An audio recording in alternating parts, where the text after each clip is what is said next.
All right, it's going live now. Stand by. Mhm.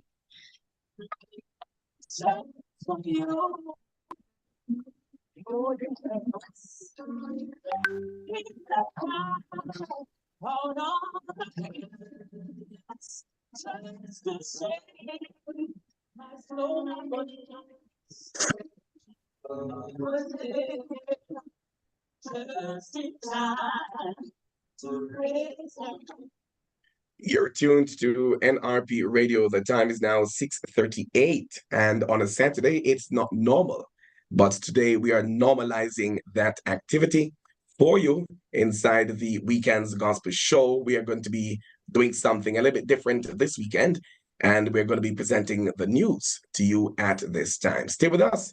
We're going to bring the news to you right now, and when we do that, we will come on with the program that's going to be coming up next, right here on this station. It is the Weekend's Gospel Show coming your way right after that. But right now, let's go to the news.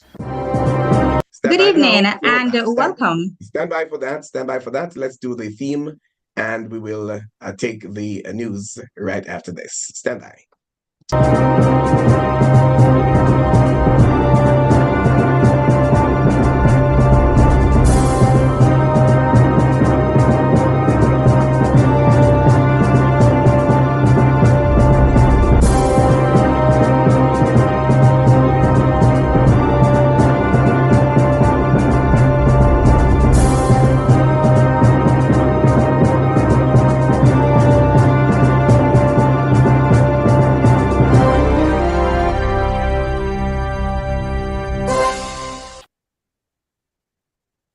Good evening and welcome to our platforms, nrpmediaja.com, also Facebook and YouTube at NRP Media JA. It's Saturday, February 17, 2024. I am Denise Dennis. And I am Leon Nash. With the NRP Evening News Roundup inside the Weekend's Gospel Show. Here are the headlines. Gun and ammunition shipment intercepted at Kingston Wharf, a joint effort by JCF and Jamaica Customs Agency. The JCF appeals to Jamaicans in the diaspora to desist from contributing to violence in their homeland. 48-hour curfew imposed in sections of Brownstown, Kingston 16. PNP says a projection in the 2024-25 estimates of expenditure for the Jamaica Urban Transit Company, JUTC, to lose a further $16 billion is scandalous. And in sports, the Portland FA Under-15 and Western Union Major League continued today with a number of matches in the Under-15 category. The news today is brought to you courtesy of NRP Radio, reaching you where you are. No boundaries, no limitations. Ladies and gentlemen, here it is. NRP Media and Radio. The most listened to radio show on the planet. Even the other stations are tuned in too. Reaching you where you are. No boundaries, no limitations.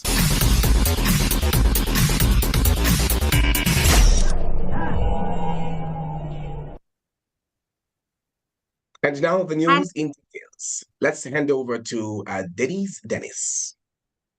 The Counter-Terrorism and Organized Crime Branch, CTOC, along with the Jamaica Customs Agency, JCA, law enforcement authorities have successfully intercepted a significant cache of illegal firearms and ammunition at the Kingston Wharf. The seizure includes 64 assorted 9mm pistols, 965 9mm rounds of ammunition, and 107 magazines. The joint operation took place at about 8 a.m. yesterday morning when the contraband was reportedly discovered concealed within a shipment originating from the United States.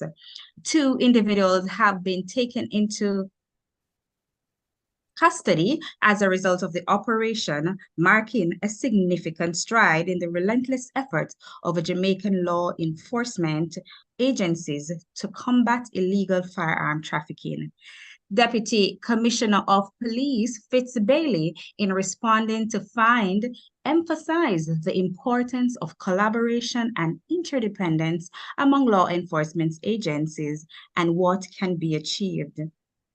This reinforces the importance of collaboration and interdependency, and that's what we have been doing as a group of law enforcement agencies. We are getting better at our collaboration, and I want to express our gratitude to the level of support that we are getting from the Jamaica Custom during our investigations into especially firearm trafficking. There are 2 persons that have been taken into custody so far.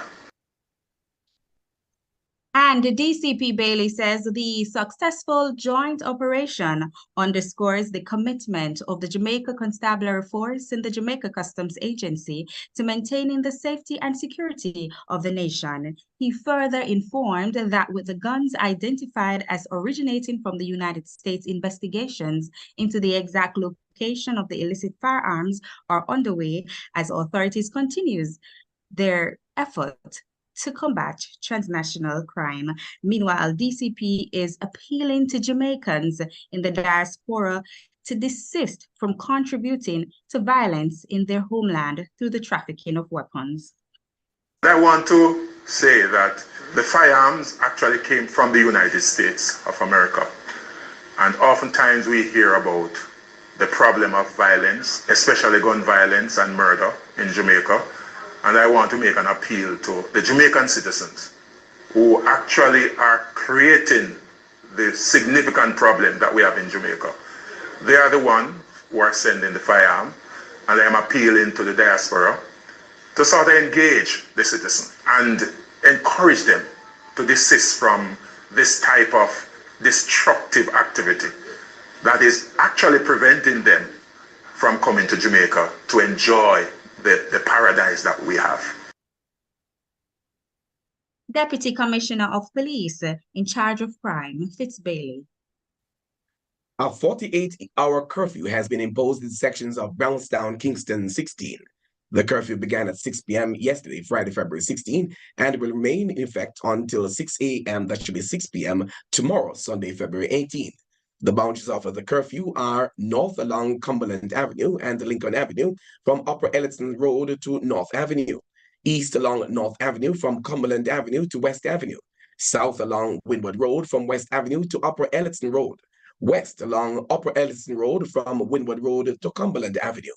During the hours of the curfew, all persons within its boundaries are required to remain within their premises unless otherwise authorized by the ground commander.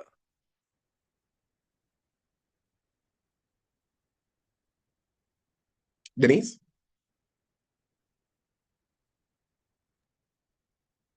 Go right ahead, Denise.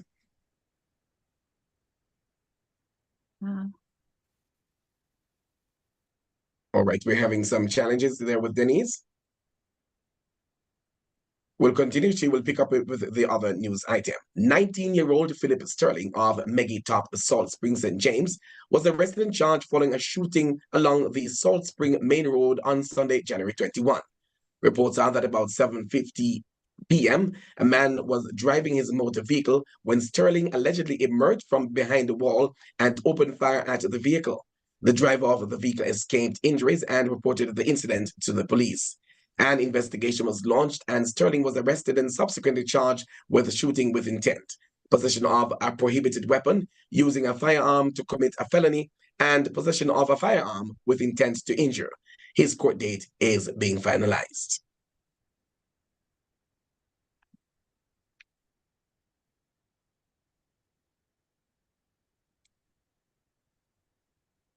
Denise? Give me a second. Shadow Minister on Transport, Michael Phillips,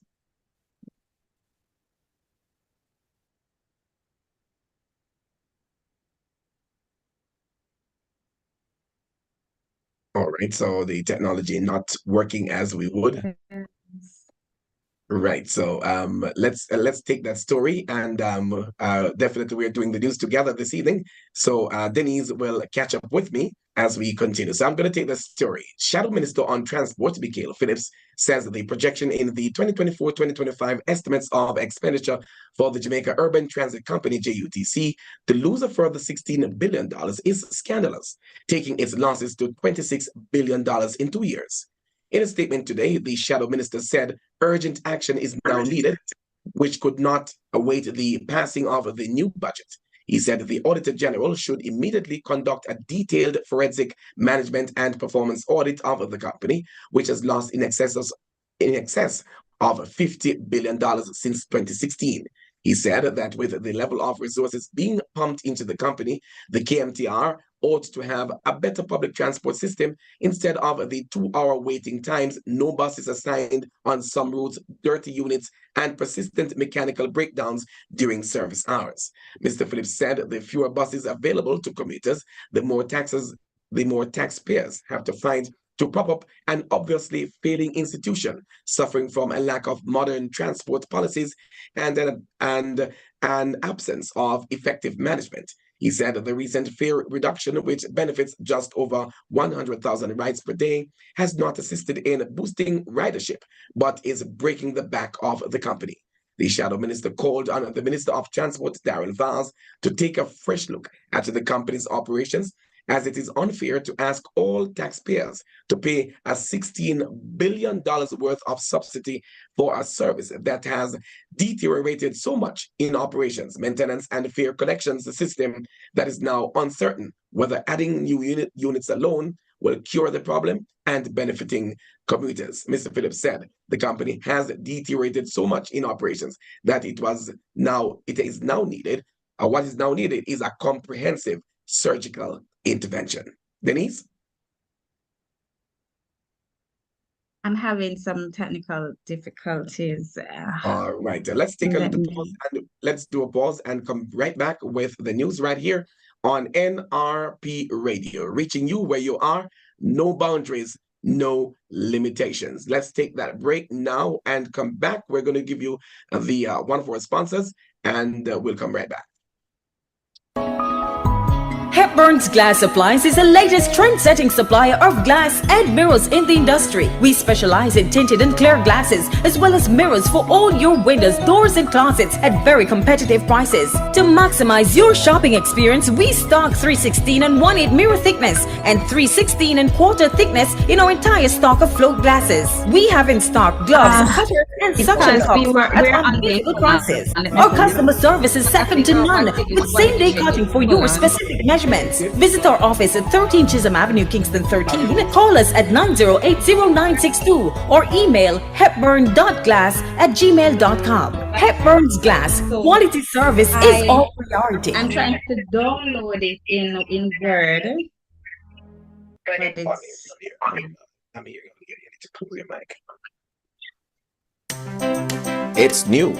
It's The Upper Room at 8 p.m., the newest and most riveting and engaging discussion program on biblical matters. Once again, right here on nrpmediaja.com every Sundays, 8 to 10 p.m. It's all about things you know, things you thought you know, and things you're not truly sure about. nrpmediaja.com, reaching you where you are, no boundaries, no limitations.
Continuing the news, Mr. Jackson indicated that he recommends that consultation and engagement with members of the Portmore communities be had prior to the Jam World project, as it is a facility that they rely on for various uses.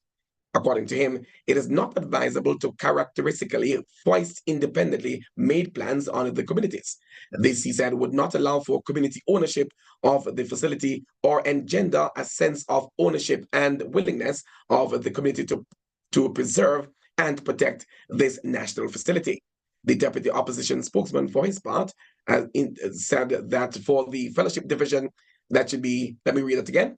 The deputy opposition spokesman on culture and creative industries, and who's caretaker for the fellowship division in Portland East, Colin Bell, indicates that the party's insistence that transparent and inclusive measures be taken in the original development of the entertainment zone process, and that it be retained through this new iteration of its implementation. Mr. Bent, who is an event organizer, says that within the entertainment, cultural, and creative industry, he is happy to see movement on the 2013 Entertainment Zone projects.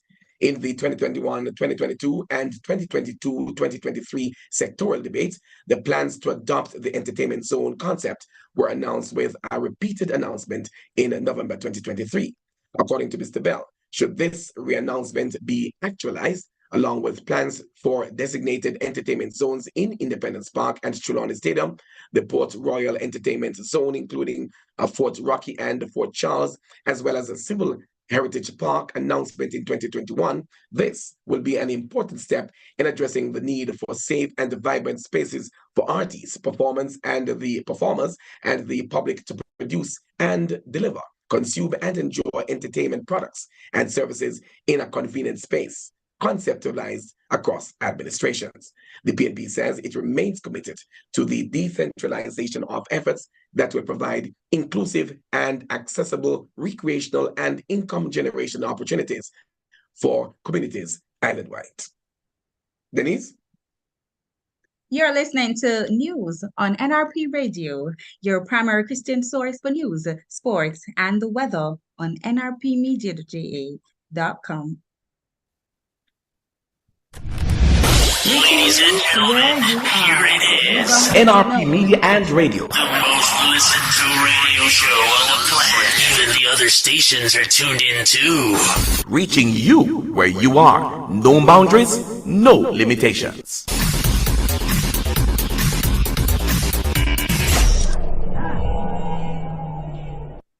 And now, let's give you some sporting information brought to you by Hepburn's Glass. They're located at 13 Chisholm Avenue in Kingston, Jamaica. Let's now go to our sponsor, that's Hepburn's Glass in Kingston. It is now 6:57, and we are up on the time signal, which will be coming up in 3 minutes' time. Hepburn's Glass Supplies is the latest trend-setting supplier of glass and mirrors in the industry. We specialize in tinted and clear glasses, as well as mirrors for all your windows, doors, and closets at very competitive prices. To maximize your shopping experience, we stock 316 and 1/8 mirror thickness and 316 and quarter thickness in our entire stock of float glasses. We have in stock gloves, cutters, and suction cups at unbeatable prices. Our customer service is second to none, with same-day cutting for your specific measurements. Visit our office at 13 Chisholm Avenue, Kingston 13. Call us at 908-0962 or email hepburn.glass@gmail.com. Hepburn's Glass. Quality service is our priority.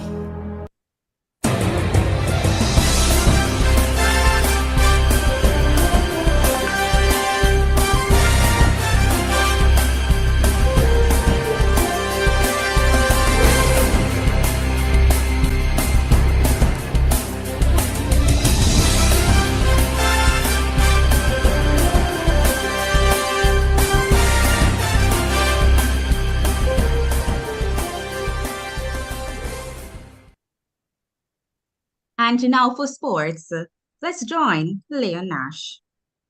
Thank you very much, Denise. We kick off on football. In football action today, the Portland FA United, that should be FA Under 15 and Western Union Major League, continued today with a number of matches in the Under 15 category. In the first matchup at 1 p.m. today at Lynch Park, 5th place Portlanders currently on 3 points, hosted leaders Wi-Fi United, who is on 12 points at Lynch Park. After close of play, Portlanders defeated Wi-Fi United 4-0.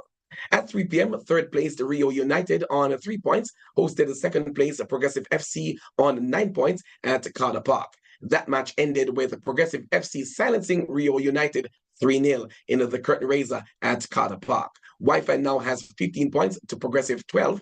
That event preceded the curtain raiser to the Western Union Major League doubleheader at Carter Park under the lights, which were just turned on at around 6:15 this evening. Here, Berrydale SC, which is on 7 points, will be going up against 6th place Manchonil that match started at 5:30. Stand by now for the time signal, and we'll come right back with the continuation of our sports stories. Psalm 37 verse 8 says, "Don't get angry. Don't be upset. It only leads to trouble." This is NRP Media and Radio. The time is 7 o'clock. Thank you very much. And continuing our sports stories at 7:30 p.m., Rio United, 4th place on 9 points, takes on Progressive FC on 14 points, and who is currently enjoying position number 2. We'll have the results in subsequent newscasts. Leaders and defending champions Wi-Fi United on 23 points will be idle this weekend. On Sunday, Kensington 4 points in 7th position, hosts Ujama on 8 points, and in 5th place, this will take place at Jones Park at 3 p.m. In the lone under 15 game, the bottom of the table game is between Berrydale FC and Manchonil at Berrydale starting at 2 p.m. Both teams are pointless. We hand over now to none other than Dennis for the next item.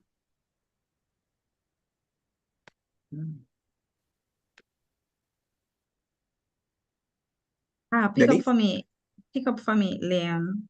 All right, not a problem. Meanwhile, Peter Peart, the coach of Progressive, spoke to our correspondent following the match that was played earlier today. So we'll go to Peter Peart now and hear what he has to tell us about that game that was played in Portland today. First, the game itself wasn't really much of a challenge. We dominated the game from start to finish. We just weren't scoring the goals. So we worked on a format to get in the goals in, and we did. But in light of the lights coming to Carter Park, I'm just excited, and it's fascinating to see what's happening, and the crowd that will be here later, I'm sure that will speak volumes to what is about to happen. So I'm sure that these lights now will change the dynamics of football here in Portland and increase our possibilities of having our own Premier League team right here back in Portland once again. And Peart says, having played on the field at Carter Park, he's happy for the new developments and how it will assist professional matches being played at that location. It's been a serious transition. To be honest, the players these days, they are less intrigued to training. They just like playing the game. They like the game. They don't love the game. They're not willing to put their all out there on the field and leave it there. A few will want to win, but then there most players really just want to play, as is said here in Jamaica. But for the most part, we are looking forward to the developments and to see how we can increase that drive, love for the game. That was Peter Peart, the coach of Progressive FC over there in Portland.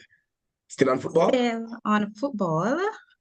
Rodri dramatically rescued a point with a late leveller for Manchester City to deny Chelsea victory and maintain his side's long unbeaten home record. City still lost ground in the title race after seeing Liverpool and Arsenal both post emphatic wins earlier on Saturday, but this has to go down as a point gain given how close they came to defeat.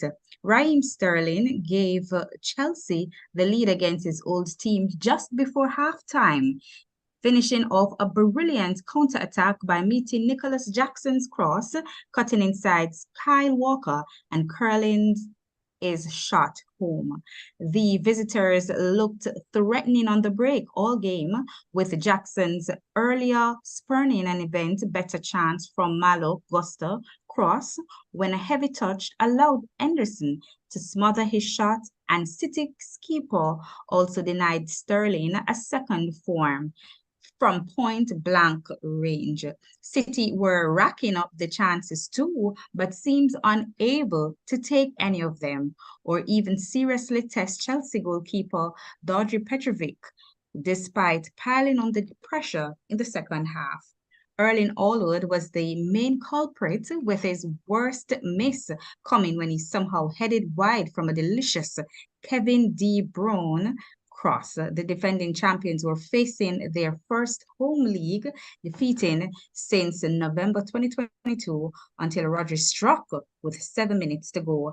The 1-1 draw sees City drop to third in the table, 4 points behind leaders Liverpool, but with a game in hand, they can close the gap and leapfrog second place Arsenal if they beat Brentford on Tuesday.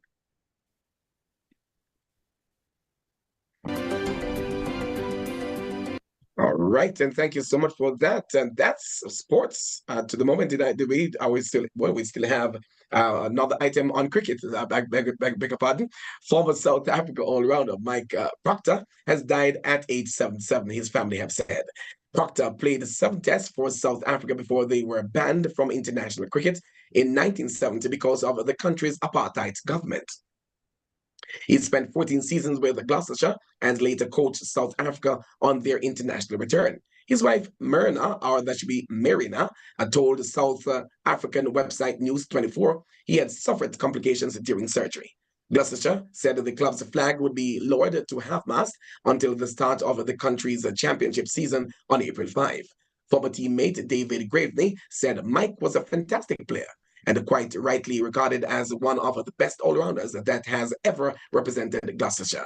I don't think people realize that when Mike played, he was playing through great pain in his knee, but that didn't stop him from performing at that level, he reminded. The phase Proctorshire was very apt for Mike. He put in the biggest performance in the biggest games. Proctor was on the winning side in 6 of the 7 tests he played, all against Australia between 1967 and 1970, and took 41 wickets at an average of just 15.02 before his international career was cut short. His reputation as a formidable fast bowler was well earned, and in 401 first-class games from 1965 to 1988, he took 1,417 wickets at 19.53, with a further 344 wickets at 18.76 in List A cricket. He won the Gillette Cup and the Benson and Hedges Cup in his time with Gloucestershire, captaining them to the latter, and in 2020 was voted the country's greatest overseas player.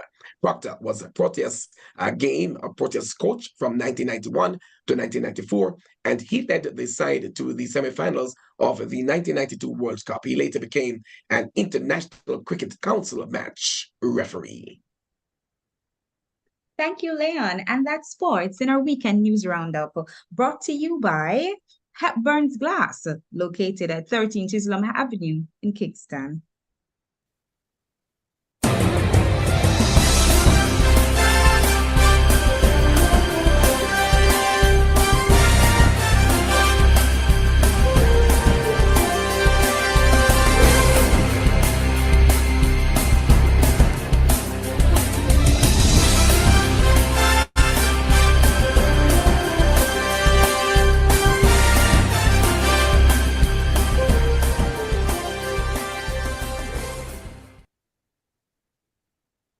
Denise?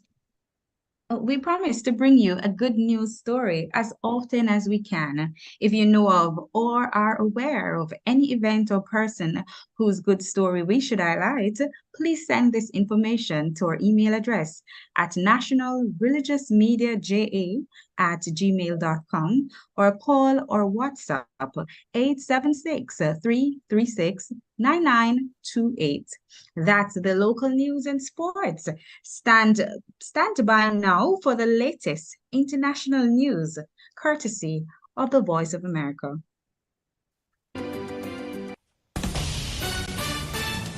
This is VOA News. I'm Alexis Strope. A U.S. envoy says Israel has not presented evidence that Hamas diverted UN aid deliveries in Gaza. AP correspondent Weekendz Garcia reports. A top U.S. envoy says Israel has not presented specific evidence for its claims that Hamas is diverting UN aid shipments entering Gaza.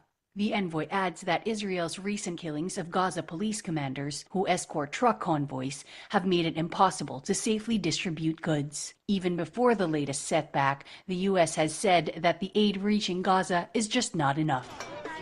Meanwhile, charities are cooking for many displaced people in the region due to severe food shortages amid the ongoing war. Israel has repeatedly accused Hamas of diverting aid, including fuel, once it reaches Gaza, a claim that UN aid agencies have denied. I'm Rika Ann Garcia. At the Munich Security Conference, the U.S. pledges to continue military aid for Ukraine. AP correspondent Jackie Quinn reports. Vice President Kamala Harris, speaking in Germany, "We stand with Ukraine," says the United States and its allies can't afford to let Russia win its war against Ukraine, pointing to the aggression by Russia's President Vladimir Putin. "Hostile to democratic principles, not to mention what we learned about in the last 24 hours. Referring to the death of Putin's political foe, Alexei Navalny. She calls on Congress to pass the aid that was pledged. Political gamesmanship has no role to play in what is fundamentally about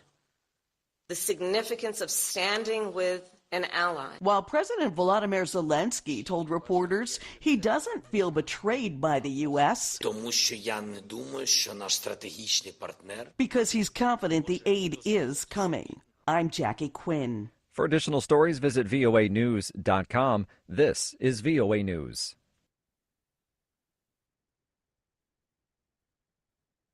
And that was the latest international news from The Voice of America. Now for the weather report, and Dennis will be doing that right after we give you the theme. Let's do that right now, and Dennis will come right in with the weather report and forecast.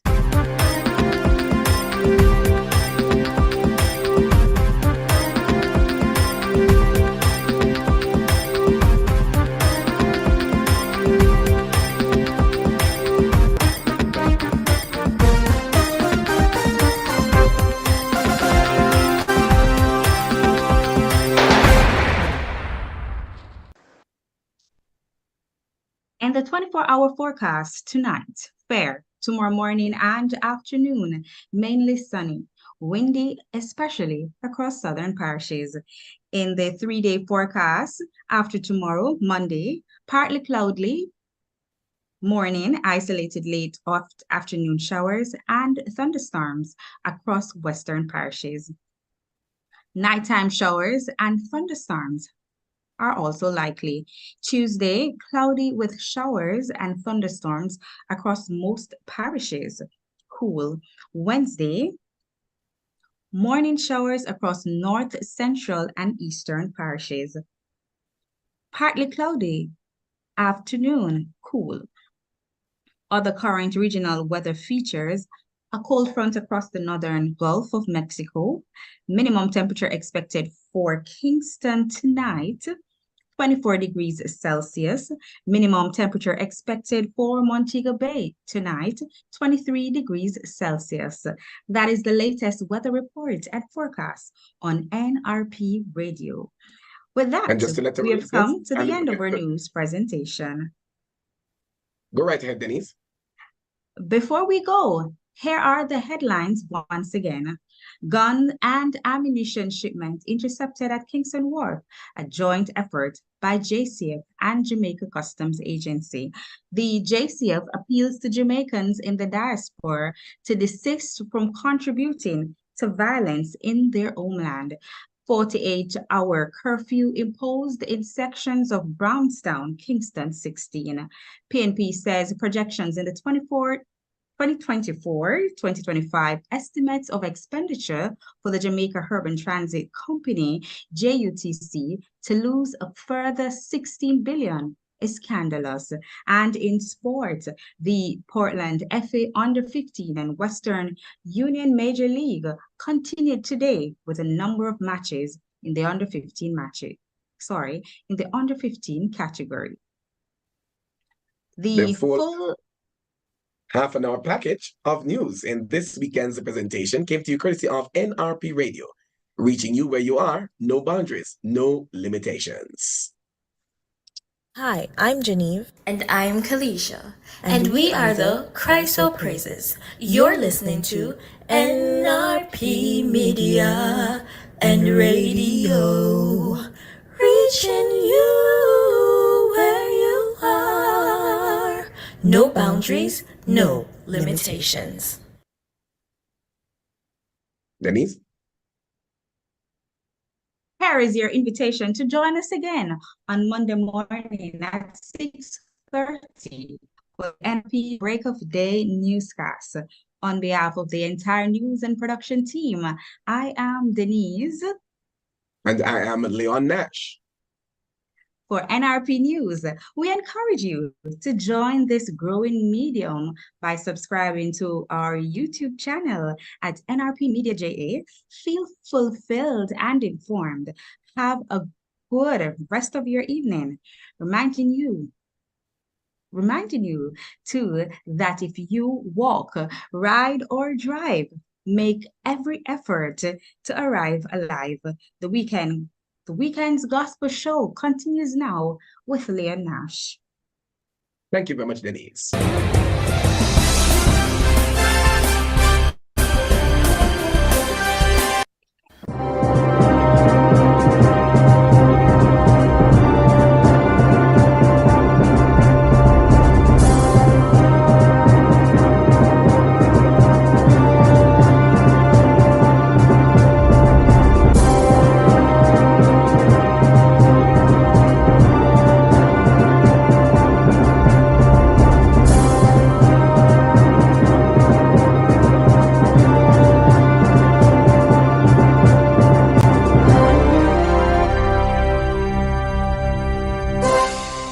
And we just want to say thanks to Dennis for assisting with the news on an evening like this, Saturday, the 17th day of February.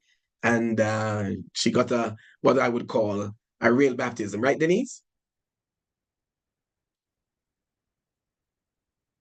Did I lose her? Denise, are you still there? Yes, I am. Go ahead. So I was saying that you got a real baptism this evening. Yes. I was so nervous. Oh my God.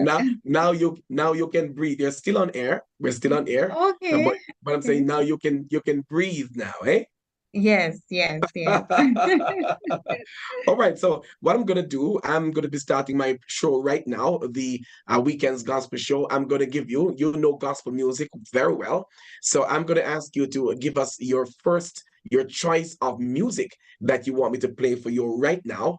A nice praise and worship song that comes to your mind as we get started inside of the Weekend's Gospel Show. It's now 17 minutes after 7 o'clock, and we kickstart everything that we do on a Saturday at 7 o'clock. But we went over time this evening because of the technical difficulties that we were having. What is your favorite praise and worship music, Denise?